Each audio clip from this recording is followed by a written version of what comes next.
Bismillahirrahmanirrahim. Alhamdulillahirabbil alamin wassalatu wassalamu ala asyrafil mursalin wa khatamin nabiyyin wa sayyidil awwalin wal akhirin sayyidina wa syafi'ina maulana Muhammadin wa ala alihi wa sahbihi wa atba'ihi wa dhurriyyatihi wa itratihi wa azwajihi ummahatil mu'minin. Amma ba'du. Alhamdulillah sekali lagi wa syukrulillah, pada minggu yang lalu kita sudah khatam kitab Iskar Qulubil Asyiqin dan sudah kita ijazahkan kepada yang hadir saja. Mudah-mudahan dapat diamalkan oleh kita semua dan diajarkan ataupun disampaikan kepada yang lain agar umat ini semampu kita bersama-sama kita bergandeng tangan mendekatkan diri agar lebih cinta, lebih dekat lagi dengan baginda Rasulullah sallallahu alaihi wasallam. Amin ya rabbal alamin. Sekarang kita insyaallah mulai malam ini kita akan membaca kitab judulnya Muniyatul Faqir Al-Mutajarrid Usiratul Murid Al-Mutafarrid. Kitab ini kitab apa? Kitab ini kitab jadi ada kitab namanya Matnul Ajurrumiyah. Tahu kan kitab itu? Kitab apa itu? Kitab Nahwu. Kitab Nahwu yang luar biasa, pengarangnya luar biasa, waliullah besar. Kitabnya juga dipelajari di seluruh dunia. Dan pokoknya tidak perlu kita bahas lah, tidak diragukan lagi. Saking luar biasanya kitab itu, banyak ulama yang mensyarahnya dari masa ke masa. Kan gitu. Banyak syarah Matan Jurumiyah itu. Banyak sekali. Ya. Di antaranya ada satu syarah yang terbilang langka. Nama syarahnya Al-Futuhat Al-Quddusiyah. Syarah Al-Muqaddimah Al-Ajurrumiyah.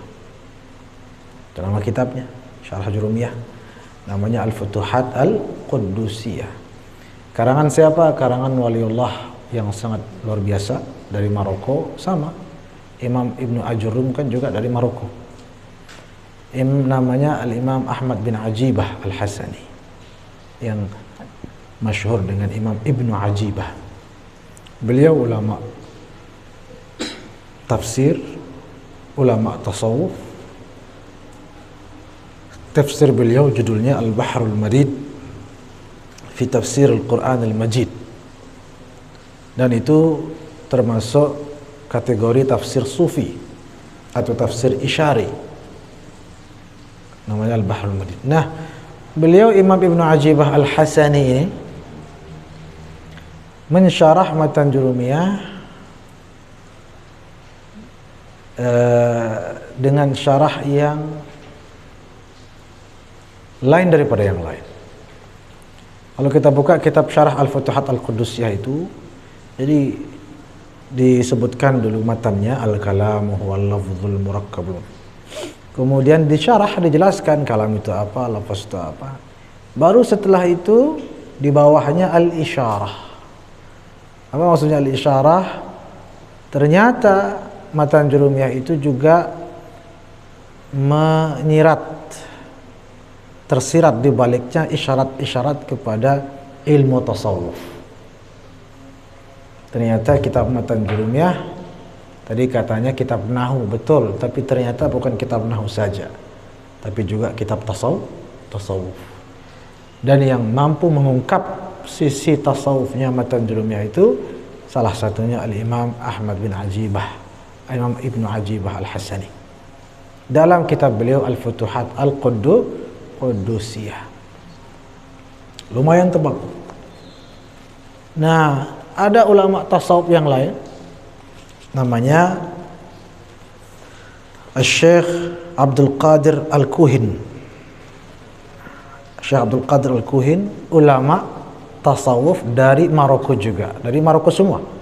Yang ngarang Matan Jurumiyah dari Maroko, dari Fes, Al-Fasi kan gitu. Pensyarahnya diantaranya Imam Ibnu Ajibah, ulama dan aulia dari Maroko, wali semua.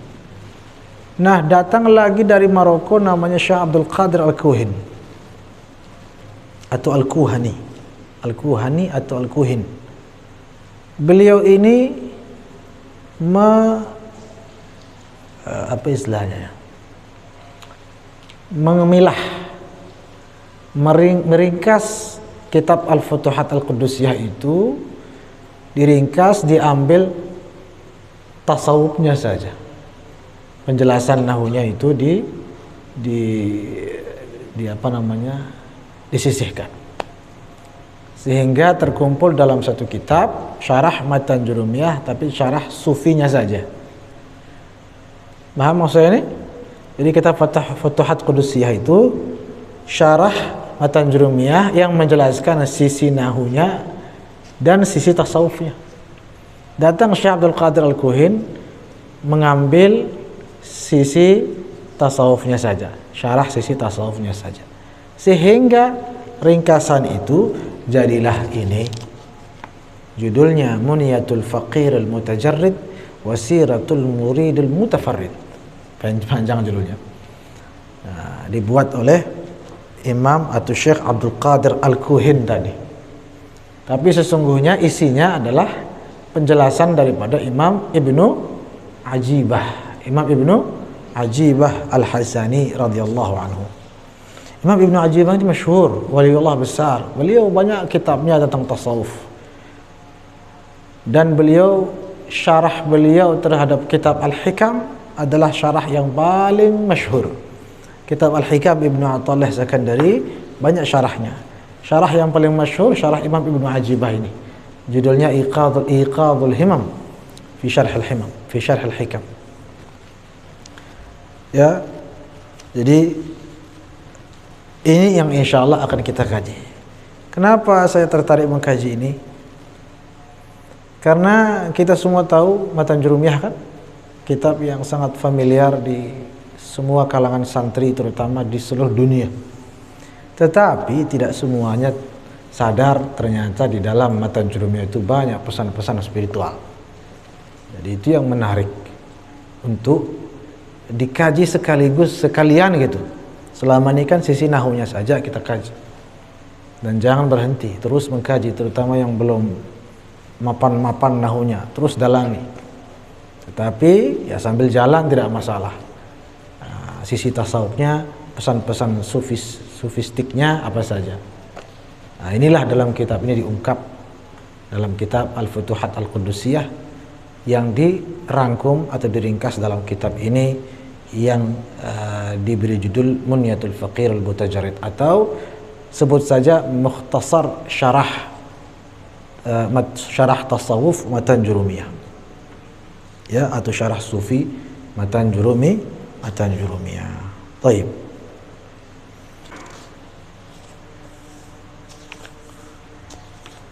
Langsung saja kita masuk kepada babul kalam. Babul kalam. Ini mukaddimahnya banyak, tapi tidak apa-apa, kita langsung gas saja. Qala al-musannifu wa bisanadin al-muttasil ilaihi radhiyallahu anhu wa nafa'ana bihi wa bi ulumihi wa bi ulumi masyayikhina ajma'in fid dharain. Amin. Al-kalamu huwa al-lafdhul murakkabul mufidu bil wad'i. Apa artinya? Kalam adalah lafaz yang tersusun dari sejumlah kata, dua atau lebih, dan yang berfaedah atau yang memiliki makna yang dapat dipahami bil wad'i, menggunakan bahasa Arab. Lah, pintar sudah nahwu ternyata ya. Baik. Kita baca syarahnya. Ai al-kalamu 'indal akyas. Kalam menurut orang-orang cerdas. Al-akyas jamak daripada kayyis. Al-kayyisu man dana nafsahu wa 'amila lima ba'dal maut. Kan itu ada hadisnya. Kalam menurut orang-orang yang bersih hatinya. Nah, yang bersih, orang-orang sufi.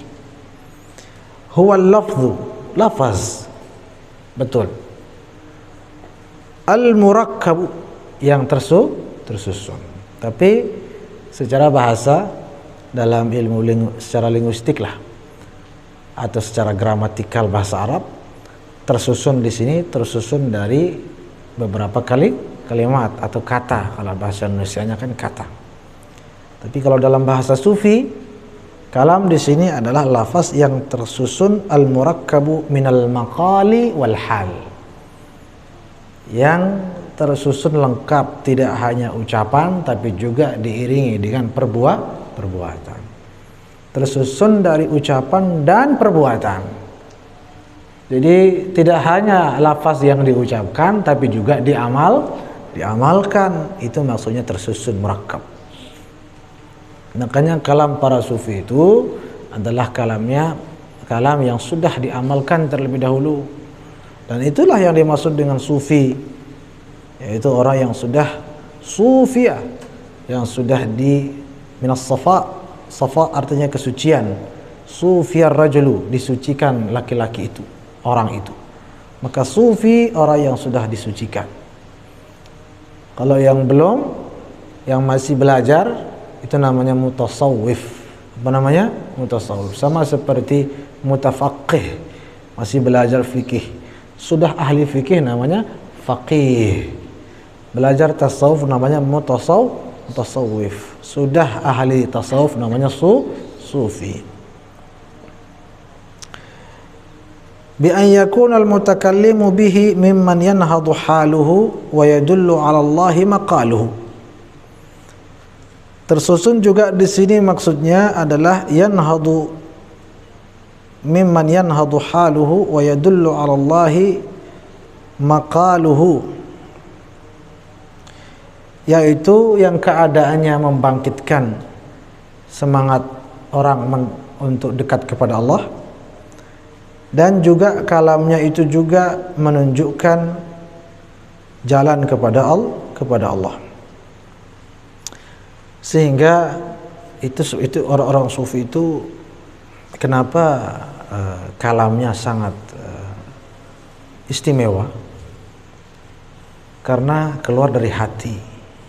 Keluar dari bukan keluar dari otak mikir gitu. Enggak. Tapi lebih banyak kalamnya keluar dari hati yang bersih, sehingga penuh dengan keajaiban, sangat dalam. Karena memang keluar dari hati yang sangat dalam, lubuk hati yang sangat dalam. Begitu juga dengan orang yang cinta ya. Orang yang betul-betul cinta kelihatan dari kata-katanya. Kalau kata-katanya tidak karu-karuan, itu bukan dari hati, itu dari lidah saja.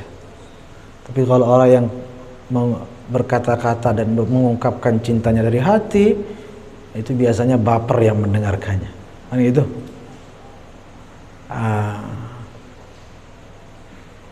Saya teringat sama Qais bin Al-Mulawwi. Siapa itu Qais bin Al-Mulawwi? Majnun Laila, ya, orang yang tergila-gila. Qais bin Al-Mulawwi ini sangat cinta mati sama Laila. Cinta, betul-betul cinta. Siapa yang tidak kenal?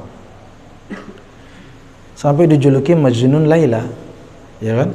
Orang yang tergila-gila pada Laila. Sering kita dengar Laila Majnun, salah itu. Kebalik itu. Lailanya bukan Lailanya yang tergila-gila, kan? Qaisnya yang tergila-gila. Sehingga Majnun Laila, laki-laki itu dijuluki dengan Majnun Laila, Qais bin Al-Mulawwi. Sehingga semua ungkapannya itu siapapun yang dengar baper langsung. Sampai dikatakan apa dalam satu syair, ra'al majnunu fis sahra'i kalba, ya kan, famadda lahu minal ihsani dhaila. Suatu ketika Majnun Laila melihat seekor anjing di sebuah padang sahara. Famadda lahu minal ihsani dhaila. Qais bin Al-Mulawwi, Majnun Laila ini selalu mengiringi anjing itu kemana-mana, ekornya bahkan dipegang kemana-mana. Falamuhu ala ma kana minhu wa qalu kam analtal kalba naila. Orang-orang sekitarnya pun menegurnya, wahai orang gila, selama ini kami tahu Anda tergila-gila sama Laila. Sejak kapan tergila-gila sama anjing itu? Kok berpindah hati sekarang ke anjing? Kamu ini tambah gila saja. Faqala da'ul malamata inna aini ra'athu lailatan fi hayy Laila. Apa kata Qais? Jangan macam-macam, jangan salah. Saya kenapa begini sama anjing ini? Karena suatu malam mata ini melihatnya pernah berlalu di halaman rumah Laila. Masya Allah. Itu saking cintanya sama Laila justru. Sampai anjing yang pernah berlalu di halaman rumah Laila pun dicintai olehnya. Subhanallah. Ra'al majnun fi as-sahra'i kalba famadda lahu min al-ihsani dhaila. Falamuhu ala ma kana minhu wa qalu kam analtal kalba naila. Faqala da'ul malamata inna aini ra'athu lailatan fi hayy Laila. Ya.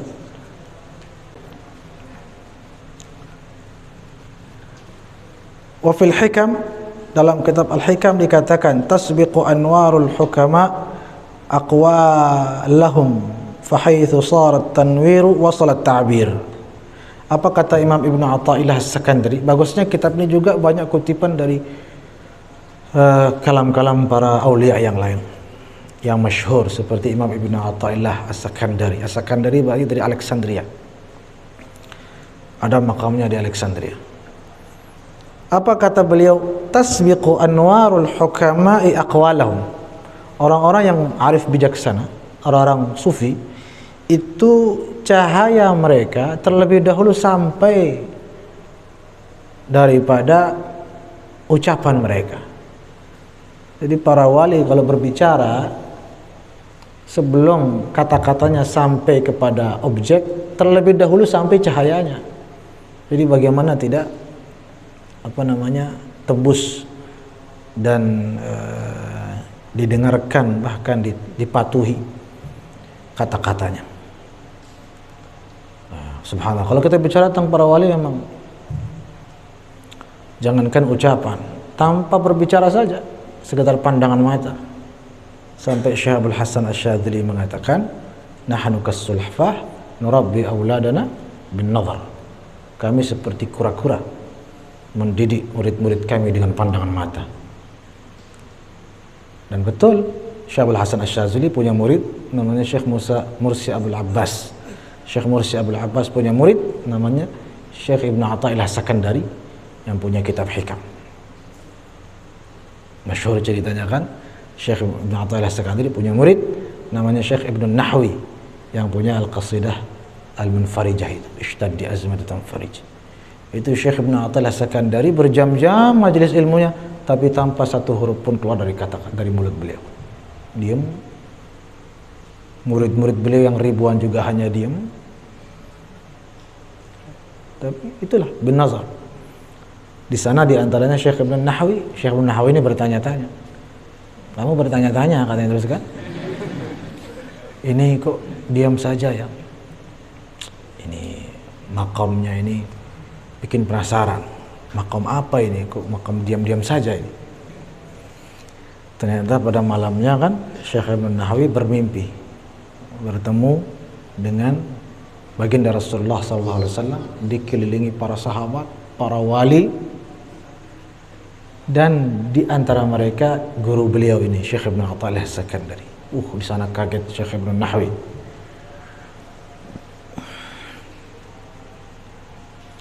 Dan Syekh Ibnu Athaillah dalam mimpi itu diam juga.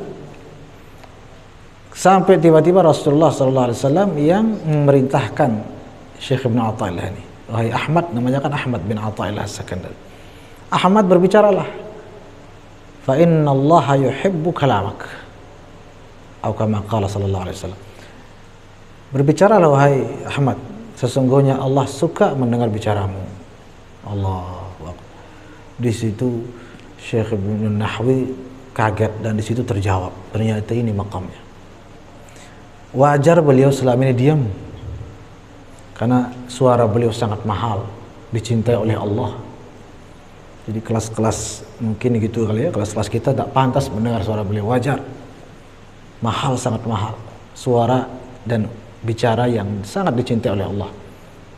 Itu didengar langsung dari baginda Rasulullah sallallahu alaihi wasallam. Bangun-bangun kaget, hadahul maqam. Ya, ternyata ini makam guru saya, katanya. Tinggi sekali. Semakin semangat ngaji, pergi majelis berikutnya diam juga. Dalam hati, wah guruku, katanya.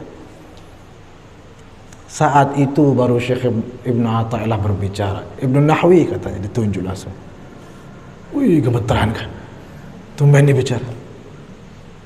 Subhanallah. Apa yang kamu belum tahu lebih tinggi lagi, katanya. Jadi maksudnya makam saya yang kamu ketahui belum seberapa. Paham nggak maksudnya? Yang kamu ketahui itu baru yang kamu ketahui. Yang kamu tidak ketahui daripada makamku itu lebih tinggi lagi. Subhanallah, itu ahwalul aulia. Makanya tidak heran kalau kita mendengar seperti ini, kita membaca apa katanya, tasbiqu anwarul hukama'i aqwalahum fahaitsu sarat tanwir wasalat ta'bir. Jadi prosesnya para wali kalau sudah mendidik, dipancarkan dulu cahayanya kepada muridnya, tapi yang betul-betul murid. Nah, itu lagi. Nanti ada kajiannya nanti insya Allah tentang murid yang sesungguhnya bagaimana, yang pantas mendapatkan pancaran cahaya para aulia itu. Dipancarkan dulu cahayanya, baru disampaikan, maka akan langsung diikuti. Allahumma ja'alna minhum, amin ya rabbal alamin. Fayufidu bimujarradi wad'ihi fil qulubi nuhudan wa ishtiyaqa ila al-hadratil qudsiyah aw khawfan zajiran 'anil ma'siyah. Jadi itu maksudnya al-mufid. Al-kalam wal lafzul murakkabu al-mufid. Jadi kalam para wali, kalam yang betul-betul tulus dari hati adalah lafaz yang tersusun dari ucapan dan perbuatan, diiringi dengan perbuatan, al-mufid, yaitu al-mufidu fi qulubil mustami'in imma uluman au anwaran au asrara. Itu makna mufid. Mufid artinya yang berfaedah di hati yang mendengarkan. Berfaedah dari segi apa? Entah ilmu masuk, atau cahaya masuk, atau sir yang masuk. Itu maksudnya mufid. Dan itu sekali lagi mufidnya setelah murakkab dulu, sebelum disampaikan, diamalkan. Masih ingat kisah khatib yang masih ingat? Ada khatib yang semua pidatonya, semua khutbahnya pasti dilakukan. Masih ingat itu? Apa sebabnya itu? Apa kisahnya itu? Masih ingat atau ada sebagian tidak tahu? Ada yang tidak tahu? Angkat tangan yang tidak tahu, yang belum dengar. Oh my god, oh my god, oh my god. Wani piro. Ya, pendek cerita lil istifadah, ada seorang khatib, semua khutbahnya diikuti langsung oleh orang. Apapun disampaikan dalam khutbahnya. Misalnya khutbah Jumatnya di suatu hari tentang jangan berbohong. Tidak ada yang berbohong habis itu. Khutbahnya besok tentang sedekah. Semuanya rajin bersedekah. Sampai yang paling miskin juga dia paling rajin bersedekah. Luar biasa. Dahulu kala. Nah, semua khutbahnya pokoknya langsung diamalkan sama semua jamaah Jumat itu. Dan masyarakat yang mendengarkan. Sehingga kumpullah para budak hamba sahaya ketika itu. Berinisiatif dan mau request tema khutbah sama tuan guru itu. Apa requestnya? Tentang keutamaan memerdekakan budak. Supaya apa? Supaya mereka bebas. Karena semua yang disampaikan dilakukan. Kayaknya ini beliau ini kalau menyampaikan tentang keutamaan memerdekakan budak, kayaknya kita semua merdeka deh. Hanya pada request. Apa kata khatibnya? Kasih waktu 3 bulan, 4 bulan. Ya Allah, lama sekali. Betul, setelah sekian lama, baru udah lama menunggu para budak ini, tiba-tiba Ma'asyiral muslimin rahimani wa rahimakumullah. Khutbah kali ini saya beri judul dengan keutamaan memerdekakan budak. Wih, ya. Belum apa-apa sudah merasa merdeka mereka ini. Ya Allah ya Karim. Alhasil setelah khutbah selesai semuanya tiba-tiba merdeka, dibebaskan sama tuannya masing-masing. Hore, akhirnya semuanya kumpul, mantan-mantan budak itu mau datang ke tuan guru itu, mau mengucapkan terima kasih dan lain sebagainya. Dan pertanyaan satu saja, Syekh katanya, kami penasaran, kenapa harus tunggu 3 bulan? Kenapa nggak begitu kami request langsung aja sampaikan? Ini kita 3 bulan disiksa-siksa sudah. Apa jawaban khatib ini? Saya minta 3 bulan waktu untuk membeli budak. Karena semua yang saya sampaikan itu saya amalkan dulu baru saya sampaikan. Karena bagaimana saya mau menyampaikan tentang keutamaan sementara saya sendiri belum pernah memerdekakan budak. Karena itu saya minta waktu, saya kumpulkan uang untuk beli budak. Habis itu saya langsung merdekakan, baru saya sampaikan tentang keutamaan memerdekakan budak. Nah, apa pelajaran dari kisah ini? Ternyata rahasia ucapannya diamalkan, didengar orang karena dia mengamalkannya terlebih dahulu. Paham? Wallahu a'lam. Ayo, kamar sudah.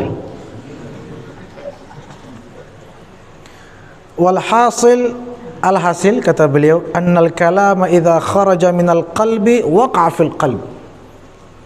Alhasil ucapan atau qaul yang keluar dari hati dialah yang masuk ke dalam hati. Kalau dari mulut masuknya ke telinga, mending telinga kanan keluar telinga kiri. Kalau masuk telinga keluar telinga kanan lagi, mental.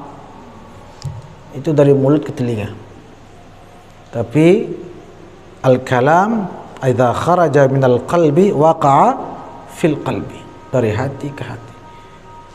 Makanya Allahumma shalli ala sayyidina Muhammad, ada hadis masyhur,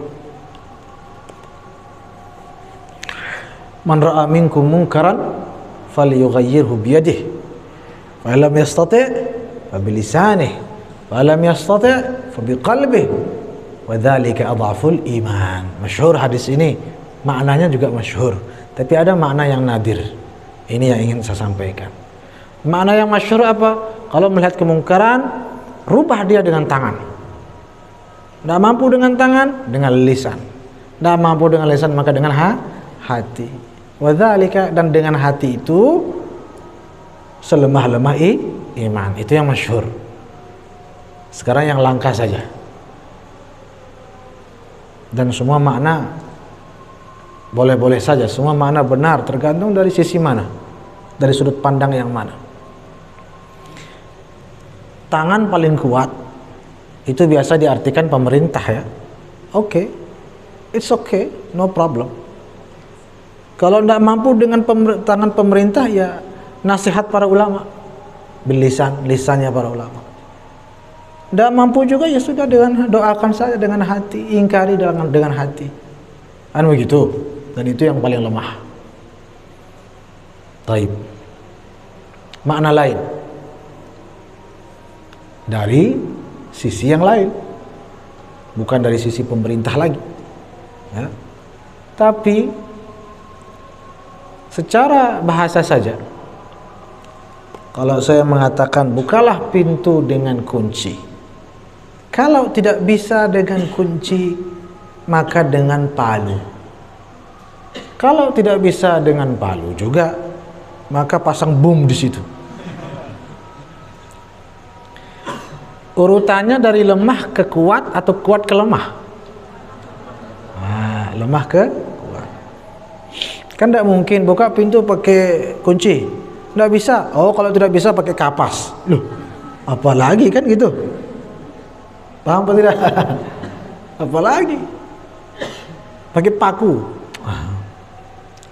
Itu yang lebih kuat. Kalau melihat kemungkaran pakai tangan, pakai kekerasan,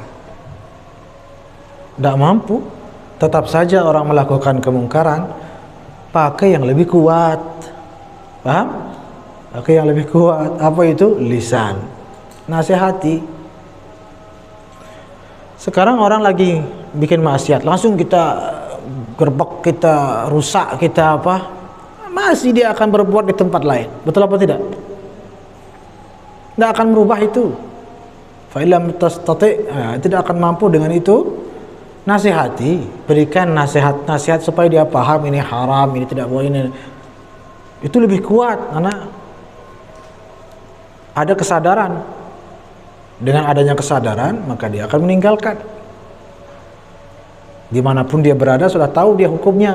Mungkin kalau tidak begitu, dia mungkin sebelumnya dia tidak tahu hukumnya.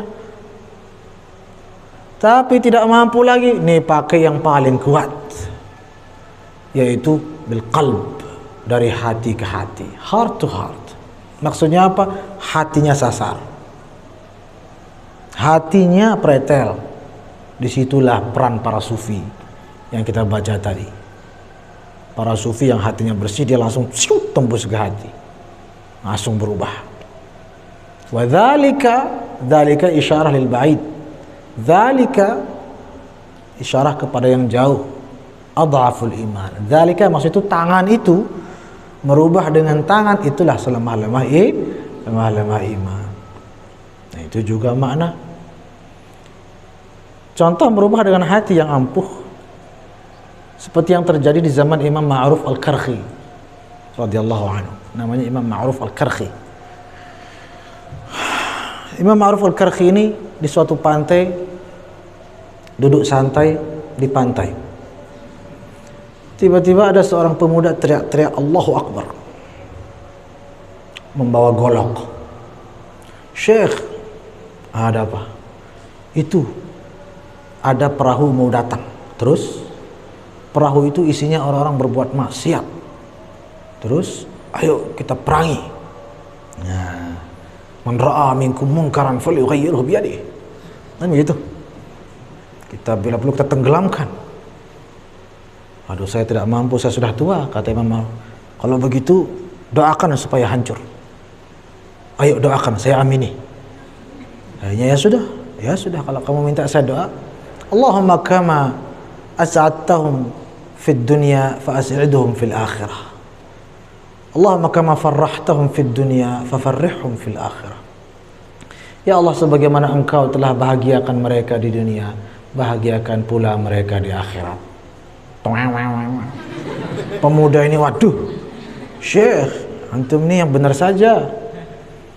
Saya kira antum doakan tenggelamkan perahunya atau matikan mereka atau jangan beri. Ternyata malah bahagiakan juga di akhirat. Seriusan Syekh apa serius? Cius. Ternyata lihat apa yang terjadi. Begitu perahu itu sampai ke darat, sudah mendarat, ya, berlabuh mungkin istilahnya, menepi di pantai. Ternyata mereka isi perahu ini turun terpisah laki perempuan dan sama-sama mencari masjid untuk sholat taubat berjamaah. Ternyata terkabul doanya. Maksudnya bahagiakan di akhirat dengan taubat mereka di dunia. Itu dengan hati yang tulus, yang cinta, yang bersih, tidak ada kebencian, tidak ada hasad, tidak ada hiqd dan lain sebagainya. Allahumma alhiqna bis salihin, amin ya rabbal alamin. Memang kita bersama orang-orang sufi itu seperti di dunia yang berbeda, di dunia yang penuh keindahan. Al-Arif Billah Al-Qadi Al-Syekh Abu Ali Hasan bin Muhammad Al-Mashad, maha guru daripada Al-Maghfirullah Maulana Syekh, beliau dalam kitab Al-Irsyad بذكر بعض ما لي من الإجازة والإسناد, Syekh Hasan Al-Mashad Abu Ali, apa kata beliau? Wa usihi wa nafsi bisuluki tariqil qawm alladhina hadhiru rusukhi aqdamihim fi kamalil mutaba'ati lil hadyin nabawi qalban wa qaliban wa halan wa khuluqa. Itu Syekh Hasan Al-Mashad. Beliau mengatakan, aku berwasiat kepada muridku, semua pecintaku, sebagaimana aku berwasiat pada diriku sendiri. Bisuluki tariqil qaum, bersuluklah pada tarikat kaum sufi. Syekh Hasan Mashad. alladzina hadiru sukhi aqdamihim, yang mana para sufi itulah yang sudah kokoh pendiriannya fi kamalil mutaba'ah lil hadyin nabawi, kokoh pendiriannya dalam kesempurnaan mengikuti petunjuk Nabi, qalban wa qaliban, zahir dan batin, halan wa khuluqan, dalam setiap keadaan dan perilaku. Itu para sufi. Sampai beliau melanjutkan apa katanya, fa in lam yakun li tariqihim salika fala aqalla min an yakuna lahum muhibbah.